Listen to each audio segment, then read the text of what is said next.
UAE का अपना दौरा पूरा करने के बाद वज़ीर-ए-आज़म नरेंद्र मोदी कतर पहुंचे हैं। पीएम मोदी बुध की रात को अपनी 2 दिन की ऑफिशियल विजिट पर कतर की राजधानी दोहा पहुंचे।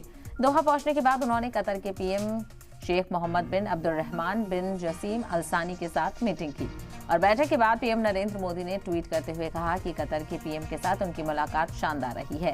दोनों लीडरान के बीच भारत कतर दोस्ती को बढ़ावा देने के तरीकों पर चर्चा हुई। पीएम मोदी आज कतर के अमीर शेख तमीम बिन हमद अल सानी से भी मुलाकात करेंगे और इसमें दो तरफा ताल्लुकात के साथ साथ इलाकाई और इंटरनेशनल मुद्दों पर बातचीत होगी। वाज़ेह हो कि साल 2014 में पीएम बनने के बाद नरेंद्र मोदी का ये कतर का दूसरा दौरा है। उन्होंने पहली बार जून 2016 में कतर का दौरा किया था और वजारत खारजा के तर्जुमान रणधीर जायसवाल ने एक्स पर लिखा है कि पीएम मोदी का ये दौरा कतर के साथ तारीखी और गहरे ताल्लुकात को बढ़ावा देगा। दो तरफा पार्टनरशिप को मजबूत करने के लिए कतरी क़यादत के साथ कॉम्प्रिहेंसिव बातचीत चल रही है। पीएम का ये कतर दौरा ऐसे वक्त में हो रहा है जब हाल ही में कतरी सरकार ने 8 साबिक भारतीय नेवी फौज की फांसी की सजा माफ करते हुए उनको भारत आने की इजाजत दी है। वाज़ेह हो कि पीएम मोदी का कतर दौरा बहुत अहम है क्योंकि कतर ने जासूसी के इल्जाम में करीब 18 महीने से जेल में बंद 8 साबिक नेवी फौजी अफसरान को हाल ही में रिहा किया है, जो भारत के लिए एक बड़ी सिफारती जीत है। अगस्त 2022 में कतर की खुफिया एजेंसी ने मुबैना जासूसी मामले में दोहा में 8 भारतीय शहरी को गिरफ्तार किया था, जो एक निजी कंपनी के साथ काम करते थे। कतरी अफसरान ने उन पर पनडुब्बी पर जासूसी करने का इल्जाम लगाया और उन्हें जेल भेज दिया गया।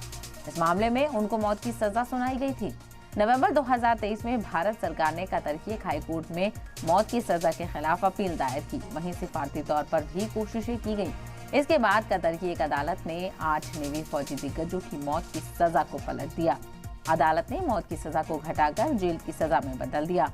इसके बाद इनकी भारत वापसी भी मुमकिन हो सकी। तो इस लिहाज से जो भारत और कतर के ताल्लुकात हैं वो कहीं ना कहीं बहुत अहमियत के हामिल हैं।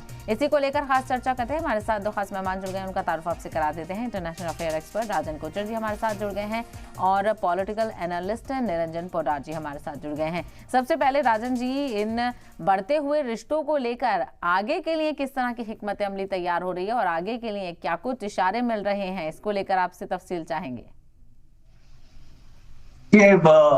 हमारे जो कतर के साथ रिलेशंस है वो बहुत पुराने हैं और जो तकरीबन 8.5 लोग हमारे जो एक्सपेट्रिएट्स हैं वो कतर में रहते हैं और कतर की इकोनॉमी को सपोर्ट करते हैं और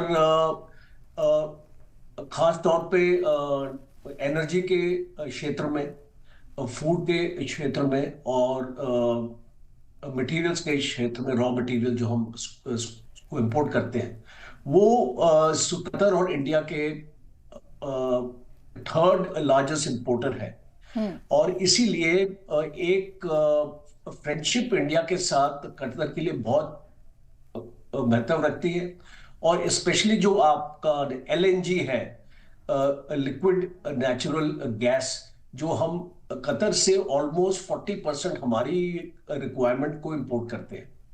अभी आने वाले वक्त में आप देख रहे हैं कि बायोफ्यूल भी आ रहा है, बहुत ऑल्टरनेटिव्स आ रहे हैं, तो कतर को एक कैप्टिव मार्केट चाहिए और हाल ही में इस डील को रिन्यू किया गया है और काफी सालों तक ये डील आपकी रिन्यू रहेगी और इससे एक कतर को इंश्योरेंस मिलती है, अश्योरेंस मिलती है कि भारत से उनको ये जो भी